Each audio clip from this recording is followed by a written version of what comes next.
மண் பேசும் சரித்திரம். அழிந்து கிடக்கும் 1000 ஆண்டு கால சிவாலயங்கள், சாளுக்கியர்களை வென்று சோழப்படை எடுத்து வந்த வெற்றி சிலை, மண்ணில் புதைந்து போன மாபெரும் கோட்டை, ஜம்பை நகரத்தின் சரித்திர சின்னங்கள். மண் பேசும் சரித்திரம். ஜம்பை இந்திய சரித்திரத்தில் திருப்புமுனையை ஏற்படுத்திய கல்வெட்டு இங்குதான் கண்டுபிடிக்கப்பட்டிருக்கிறது. அதியமான் நெடுமானஞ்சியின் அந்த கல்வெட்டு பற்றியும் 2300 ஆண்டுகளுக்கு முன்பு ஆட்சி புரிந்த அசோக சக்கரவர்த்தி குறிப்பிட்ட சத்திய புத்திரர்கள் அதியமான் பரம்பரையினர்தான் என்பதற்கான ஆதாரங்கள் பற்றியும் கடந்த நிகழ்ச்சியில் பேசியிருந்தோம். நமது நிகழ்ச்சியின் தொடர்ச்சியாக இந்த கல்வெட்டை கண்டுபிடித்த ஆய்வாளரும் வழக்கறிஞருமான கா. செல்வராஜ் நம்மை சந்தித்தார். சுமார் 32 ஆண்டுகளுக்கு முன்பு இந்த கல்வெட்டை கண்டுபிடிக்க அவர் மேற்கொண்ட முயற்சிகளை ஸ்லாகிப்போடு நினைவு கூர்ந்தார். ஓராண்டு காலம் அங்கு தங்கி அந்த பகுதியிலே ஆய்வு செய்தேன். அந்த பகுதிக்கு செல்லும் பொழுது சிறு சிறு கல்வெட்டு தான் நான் சென்றேன். பிறகு மலையில் கல்வெட்டு இருப்பதாக ஆடு மேய்க்க மாணவர்கள் சொன்னார்கள். அவர்கள் மாணவர்கள் தான், ஏனென்றால் ஆடு மேய்த்து கொண்டே படித்தவர்கள். அந்த மாணவர்களுக்கு நான் மாலை நேரத்திலே கல்வி கற்றுக் கொடுத்தேன். அந்த வகையிலே அவர்கள் எனக்கு மிகவும் அன்பாக பழகினார்கள். என்னோட எப்பொழுதும் 10, 20, 30 பேர் சூழ்ந்து இருப்பார்கள். அந்த வகையிலே நான் ஒவ்வொரு இடத்துக்கு சென்று கல்வெட்டுகளை படியெடுத்தேன். அவற்றில் தலை சிறந்த கல்வெட்டு இந்தியாவினுடைய வரலாற்றுக்கும் தமிழ்நாடு வரலாற்றுக்கும் மாற்றி போடக்கூடிய ஒரு கல்வெட்டு தான் சதியை புது அதிய நெடுமானஞ்சி ஈத்தப்பாடி என்ற ஒரு சிறப்பான கல்வெட்டு. இந்த கல்வெட்டினுடைய தன்மையும் அதனுடைய சிறப்பையும் பற்றியும் என்னுடைய ஆசிரியர் டாக்டர் ராமசாமி அவர்கள் கடந்த நிகழ்ச்சியை சொன்னார்கள். அது மிகவும் மிக பொருத்தமானது. இந்த நிலையில்தான் ஜம்பையின் புராதன சிறப்பு பற்றியும் பல்வேறு வரலாற்று பதிவுகள் கிடைக்கின்றன. இங்கே கண்டுபிடிக்கப்பட்ட பழங்கால கல்வெட்டுகளில் வாளையூர் என்று இப்பகுதி அழைக்கப்பட்டிருக்கிறது. விஜயாலய சோழன் காலம் முதல் விஜயநகர பேரரசு காலகட்டம் வரை பல்வேறு வரலாற்று பதிவுகள் இங்குள்ள ஆலயங்களுக்குள் காண கிடைக்கின்றன. சங்க காலத்தில் மலையமான் திருமுடிக்காரியின் ஆட்சிக்கு உட்பட்டிருந்த இந்த பகுதி பிறகு பல்லவர்களின் ஆதிக்கத்திற்கு உட்பட்டிருந்தது. பல்லவர்களின் சிற்றரசரான வானகர் ஆண்ட வானகோப்பாடி நாட்டிற்கு உட்பட்ட பகுதியாக ஜம்பை விளங்கி இருக்கிறது. பிறகு இடைக்கால சோழர்கள் இங்கே அரண்மனை கட்டி ஆட்சி செய்ததாகவும் அறிய முடிகிறது. அதன் பிறகு பாண்டியர்கள் விஜயநகர பேரரசு போன்ற ஆட்சிகளின் கீழும் ஜம்பை இருந்திருக்கிறது. இங்கே கோட்டை கரைமேடு என்கிற ஒரு பகுதி இருக்கிறது. சுமார் 30 ஏக்கர் பரப்பளவில் அரண்மனை ஒன்று இங்கே இருந்ததாகவும் அழிந்து போன அந்த அரண்மனையின் தடங்கள் இங்கே கிடைத்ததாகவும் கூறப்படுகிறது. அரண்மனை இருந்ததற்கு ஆதாரமாக மிக நீண்ட அகழி தென்படுகிறது.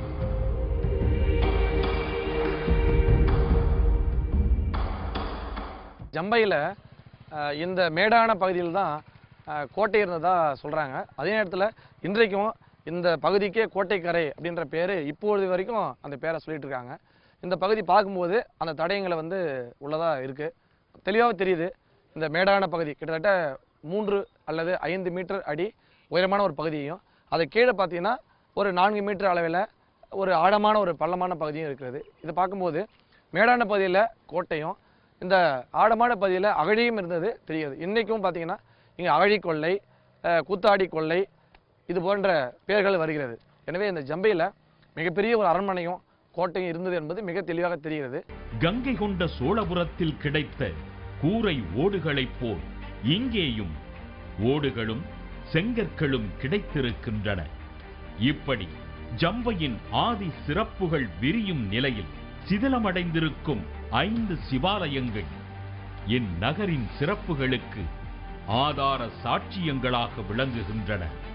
5 சிவாலயங்களுக்குள் முக்கியமானதும் முழுமையாக இருப்பதுமான ஆலயம் ஜம்புநாதர் ஆலயம். 5 சிவாலயங்கள் இருக்கு. அதில் பார்த்தீங்கன்னா கைலிநாதர், கமலநாதர், அப்புறம் வந்து காசி விஸ்வநாதர், ஜம்புநாதர், அல்லிநாதர் அப்படின்ட்டு 5 சிவாலயங்கள் வந்து இங்கே ஜம்பையில் இருக்கு. சோழ காலத்தில் இந்த ஊருக்கு வாளையூர் என்று பெயர். இந்த வாளையூர் வந்து பெரிய நகரமாக இருந்திருக்கு சோழ காலத்தில். ஆனால் இன்னைக்கு அழிந்துபட்ட ஒரு நிலை தான் நம்ம பார்க்குறோம்.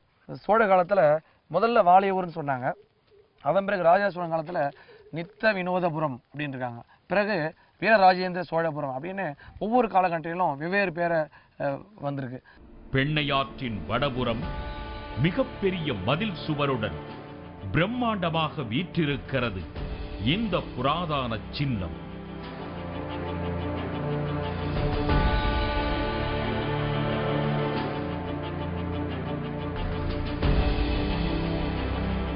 இந்த ஆலயத்திற்குள் மடைப்பள்ளி ஒன்று அமைக்கப்பட்டிருக்கிறது.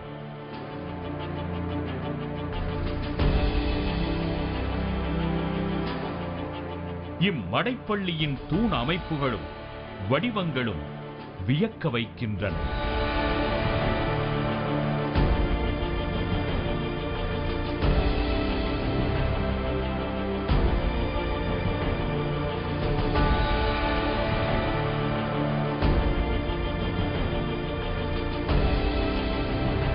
குலோத்துங்க சோழன் காலத்தில் பிழையாதாள் என்பவள் உருவாக்கி கொடுத்ததாக கல்வெட்டு குறிப்புகள் பேசுகின்றன.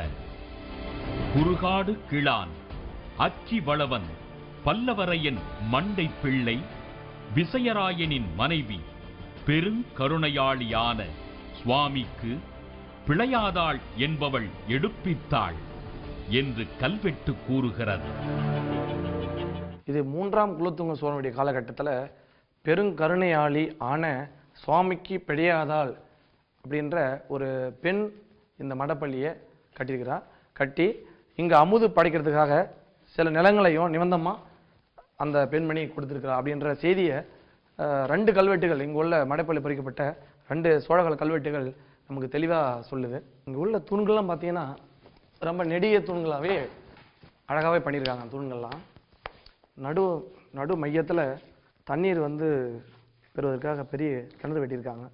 இந்த நிலையில்தான் ஆலயத்தினுள்ளே ஏராளமான வரலாற்று பதிவுகள் அடுக்கி வைக்கப்பட்டிருப்பதை அறிய முடிந்தது.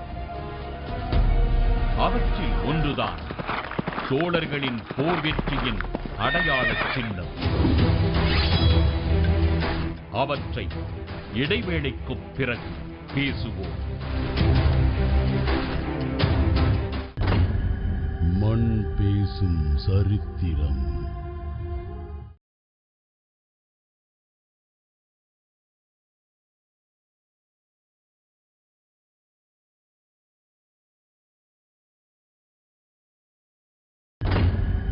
மண் பேசும் சரித்திரம். ஜம்பை ஜம்புநாதர் ஆலயத்திற்குள் பல்வேறு ஆட்சி காலங்களில் உருவாக்கப்பட்ட பழங்கால கட்டுமானங்கள் சிதிலமடைந்திருக்கின்றன. அவற்றை புனரமைக்கும் பணிகளும் தற்போது நடந்து கொண்டிருக்கின்றன. கல்வெட்டுகளால் சூழப்பட்ட ஆலயத்திற்குள் நுழைந்தோம். அழகிய துவார பாலகர்களின் சிலைகள் பிரம்மாண்டமாக வீற்றிருந்தன.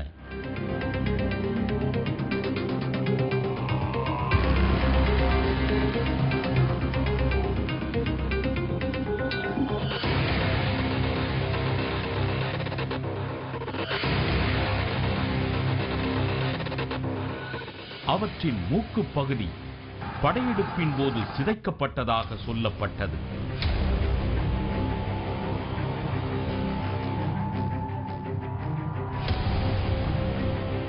இவற்றின் அருகில் மேலை சாளுக்கியர்களின் கலைப்படைப்பான மகிஷாசுர மர்த்தினியின் சிற்பம் வைக்கப்பட்டிருந்தது. முதலாம் ராஜேந்திரனின் மூத்த மகன் மேலை சாளுக்கியர்களான கல்யாணி சாளுக்கியர்களை போரில் வெற்றி கொண்டு வெற்றியின் நினைவு சின்னமாக அங்கிருந்து கொண்டு வந்த கலைச்சிறப்பு மிக்க சிற்பங்களுள் ஒன்றுதான் இந்த மகிஷாசுர மர்த்தினியின் சிற்பம்.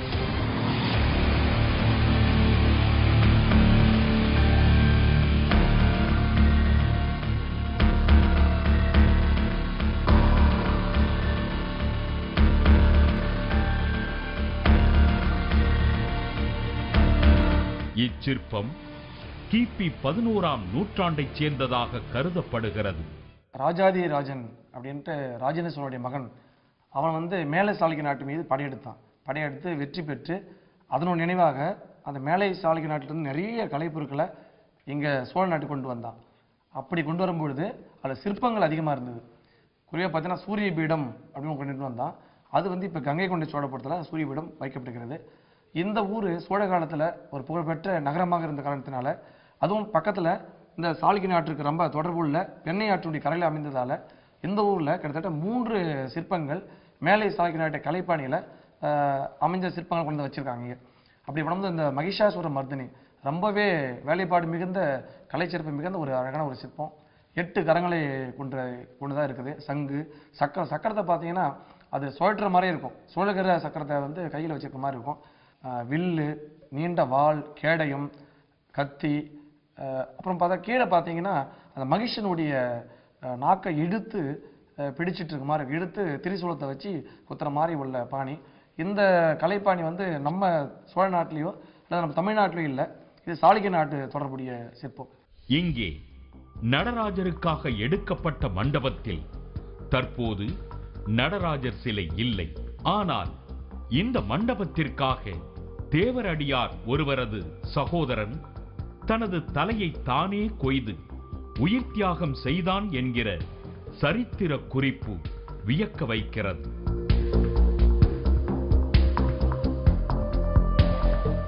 இந்த மண்டபம் நிறுத்த மண்டபம் அப்படின்னு கல்வெட்டில் வருது.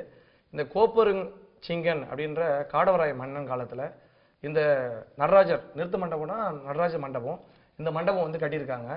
இந்த மண்டப பணிகள் சிறப்பாக நடக்கணும் அப்படின்றதுக்காக இங்கே இந்த கோயிலில் பணியாற்றிய தேவரடியால் அவருடைய தம்பி ஒருத்தவன் தன்னைத்தானே தன் தலையை அறிந்து கொண்டு வேண்டுதல் நிமித்தமாக செஞ்சிருக்கான். அந்த கால கல்வெட்டுகள் ஒரு வேண்டுதலை பொறுத்து தன்னைத்தானே நரபலி சொல்கிற செய்தியை சொல்கிற ஒரு முக்கியமான மண்டபம். நீ பார்ப்பதுக்கு ஒரு சிறிய மண்டபமாக ஒரு சிதலமடைந்த நிலையில் காணப்பட்டாலும் அந்த மண்டபத்துக்கு கட்டுவதற்கு ஒரு உயிரே பலி கொடுத்த செய்தி ரொம்ப முக்கியமானது.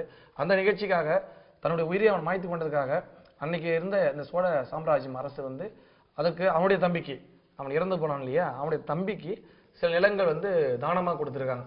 ஏன்னா அவனுடைய செயலை பாராட்டி அந்த உயிரிழப்பை சரி பண்ணுறதுக்காக பண்ணியிருக்காங்க. அந்த செய்தி சொல்ற முக்கியமான மண்டபத்தை தான் நம்ம நின்றுட்டு இருக்கோம். சாளுக்கியர்களிடமிருந்து கொண்டு வரப்பட்ட பைரவ சிற்பம், முருகன் சிற்பம் போன்றவையும் விஷ்ணு உள்ளிட்ட கடவுள்களின் பழங்கால சிற்பங்களும் இங்கே காண கிடைக்கின்றன.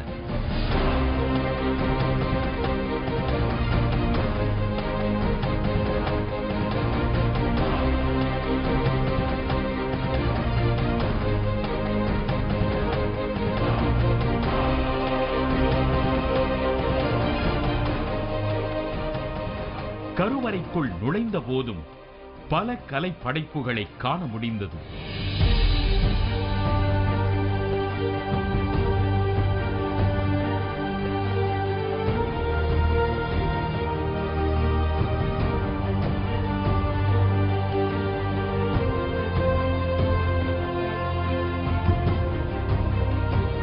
சோழர்களின் கட்டிடச் சிறப்புகளை எடுத்துச் சொல்லும் கருவறை விமானம் 2 தளங்களை கொண்டதாக அமைந்திருக்கிறது.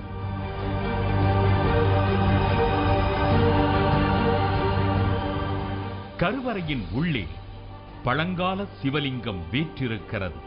கருவறையை சுற்றிலும் கல்வெட்டுகள் நிறைந்திருக்கின்றன.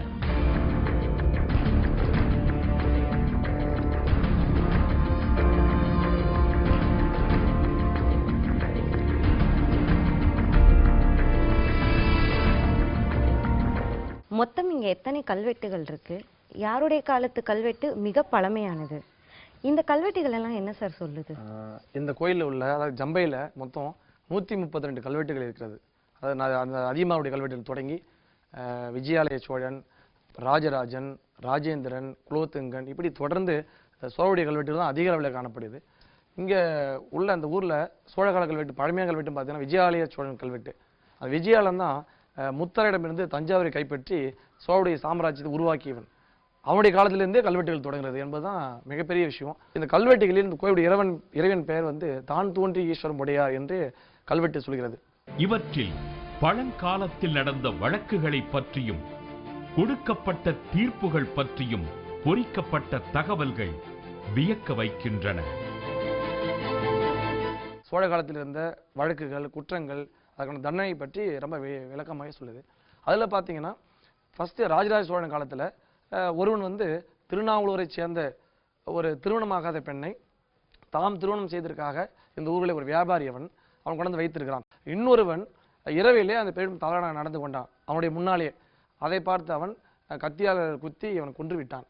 எனவே அந்த வழக்கானது இந்த ஊர் சபை யாரும் எடுத்துக்கொள்ளவில்லை. ஏனென்றால் அவன் செய்தது சரி என்று அந்த வழக்கு பதிவு செய்யாமல் இருந்தார்கள். ஆனால் அவன் மனம் வருத்தியது. எனவே அவனே தானே முன் இந்த தான் தோன்றீஸ்வரருக்கு நெய்விளக்கு விளக்கேறிப்பதற்காக சில தானங்களை கொடுத்த செய்தி ராஜராஜ சோழனுடைய காலத்தில் வெட்டப்பட்ட கல்வெட்டுகள் இங்கே சொல்கிறது. இப்படி இந்த ஜம்புநாதர் ஆலயம் வரலாற்று பதிவுகளை வாரி வழங்கும் நிலையில்தான் ஜம்பையின் மேலும் 4 சிவாலயங்கள் பற்றிய தகவல்கள் கிடைத்தன. தனது அடையாளங்களை தொலைத்து அழிவின் விளிம்பில் இருக்கும் அந்த இடங்களுக்கு இடைவேளைக்கு பிறகு பயணிப்போம்.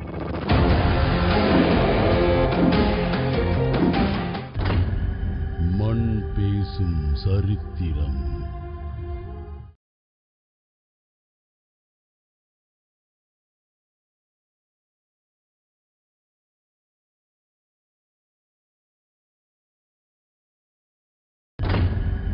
மண் பேசும் சரித்திரம்.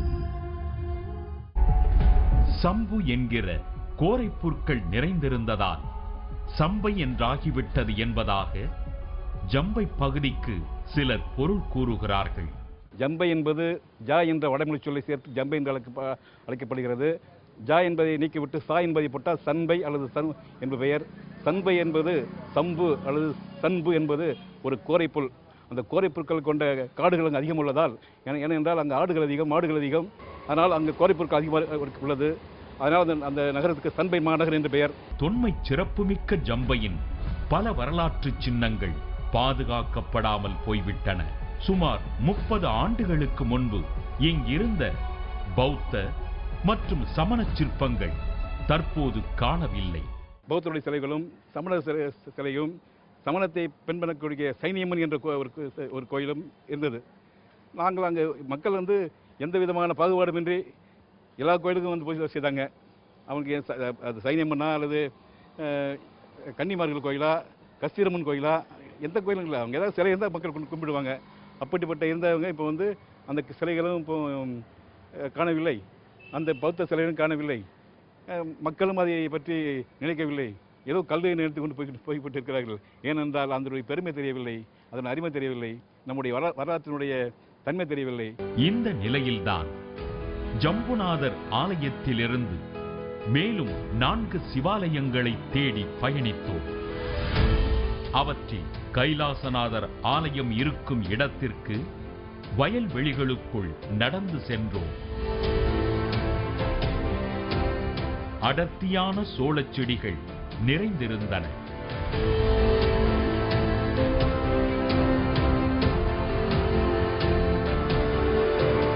மிக நீண்ட பயணத்திற்கு பிறகு அந்த அழிந்து போன சிவாலயத்தின் அடிப்பகுதி காண கிடைத்தது.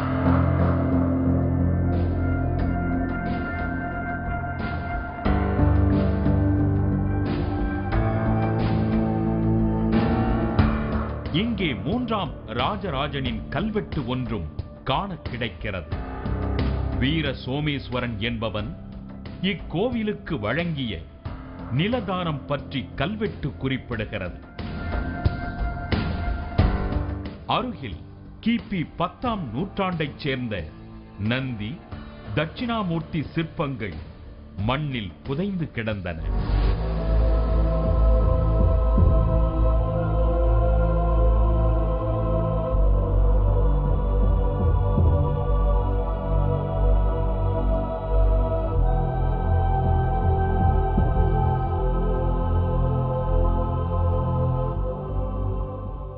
இது ஜம்பையினுடைய ஊரினுடைய மேற்கு புறத்தில் மேற்கு நோக்கி வந்தோம் இந்த சிவாலயம் இருந்திருக்கு. பிற்கால சோழ காலத்தில், அதாவது 11, 12ஆம் நூற்றாண்டில் இந்த கோயில் கருங்கல்ல முழுமையாக கட்டியிருக்காங்க. ஒட்டருடைய படையெடுப்பு காரணமாக அந்த கோயில் ஜமுனா கோயிலுக்கு வந்து கல்வெட்டு வந்து ஒட்டர்கள், அதாவது ஒரிசாவை சேர்ந்தவர்கள் அவருடைய காலத்தில் அந்த கோயில் இடித்து சிதலமடையப்பட்டது என்று அந்த கல்வெட்டு சொல்கிறது.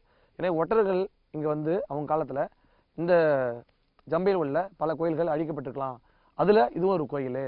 இந்த கோயிலோட மேல் பகுதி வந்து பார்த்தீங்கன்னா கீழே சிதலமடைஞ்சிருக்கு. இப்போ லிங்கம் மட்டும் தெரியுது.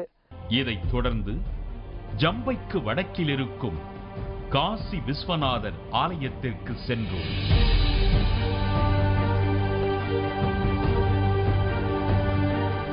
சோழர் காலத்து கலைப்படைப்பான இந்த சிவாலயம் அழிவின் விளிம்பிலிருந்து மீட்கப்பட்டு உள்ளூர் மக்களின் முயற்சியால் மீண்டும் கட்டப்பட்டிருக்கிறது.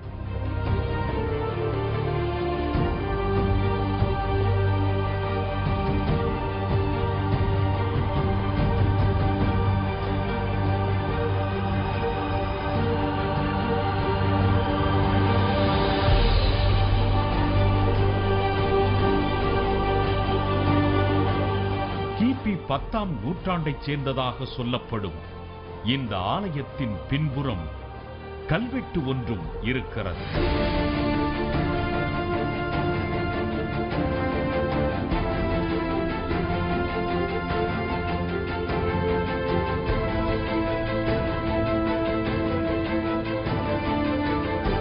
பழங்கால நந்தி சிலை புதைந்து கிடக்கிறது.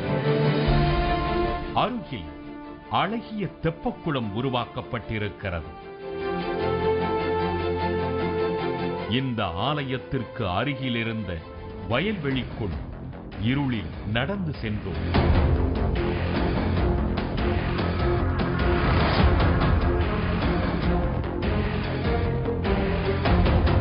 கரும்பு தோட்டத்தின் நடுவில் ஒரு சிவலிங்கம் மட்டும் மண்ணில் புதைந்து கிடந்தது.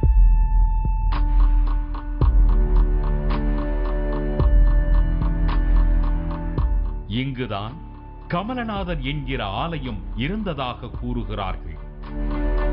இந்த இடத்திற்கு கொஞ்சம் அருகில் மற்றும் ஒரு சிவலிங்கம் மண்ணில் புதைந்திருக்கிறது.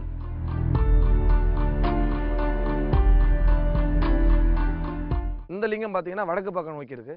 கரும்பு வயல் இருந்தது தெற்கு நோக்கி இருக்கு. அப்போ தெற்கு நோக்கி, வடக்கு நோக்கி, கிழக்கு நோக்கி, மேற்கு நோக்கி இப்படி பார்த்தீங்கன்னா திசைக்கு ஒரு லிங்கங்கள் இருந்த கோயிலில் இருந்துக்கணும். நிச்சயமா அந்த நிகழ்ச்சியை நம்ம பார்க்க முடியுது. இது சோழ காலத்தில் பண்ணப்பட்ட ரொம்ப அற்புதமான லிங்கம். இது இந்த காசி விஸ்வநாதர் கோயில் பார்த்தவங்க தெரியும். அது வந்து கோட்டைக்கரை அப்படின்ற அந்த இடத்துக்கு முன்னால் அந்த காசி விஸ்வநாதர் கோயில் இருக்குது. அது முழுக்க முழுக்க சோழகால கட்டடக்கலை அமைப்பு கொண்டு இருக்குது. அந்த கோயிலுடைய அடித்தள பகுதியில் பார்த்தீங்கன்னா 2ஆம் ராஜராஜனுடைய கல்வெட்டு காணப்படுகிறது. அதை வைத்து பார்த்தால் அது சோழ காலத்திலே கட்டப்பட்ட பிரம்மாண்டமான ஒரு கோயிலாக இருந்திருக்க வேண்டும். ஏன்னா அரண்மனை ஒட்டி அந்த கோயில் இருப்பதால் அரண்மனையில் வந்து தங்குகிற இந்த சோழ அரசர்கள் இங்குள்ள லிங்கத்தை வழிபட்டிருக்கலாம் அப்படின்ற மாதிரி நமக்கு தெரிய வருது. இப்படி மொத்தம் 4 சிவாலயங்கள் பற்றி நமக்கு சொல்லப்பட்ட நிலையில் ஆரம்பத்தில் ஜம்பை குன்றை நோக்கி நாம் செல்லும் போது வயல்வெளியில் காண கிடைத்த சிவலிங்கம் இருந்த இடத்தையும் ஒரு சிவாலயமாக கூறுகிறார்கள். இதை அல்லிநாதர் ஆலயமாக குறிப்பிடுகிறார்கள். இதுபோன்ற பதிவுகள் ஜம்பையின் தொன்மை சிறப்புகளை நமக்கு பறைசாற்றுகின்றன. தமிழக சரித்திரத்திற்கு மட்டுமல்லாமல் இந்திய சரித்திரத்திற்கே ஆதாரங்களை அள்ளித்தரும் ஜம்பை பகுதி பாதுகாப்பிற்கும் பராமரிப்பிற்கும் உட்படுத்தப்பட வேண்டும். அழிவின் விளிம்பில் இருக்கும் சரித்திரங்கள் மீட்கப்பட வேண்டும்.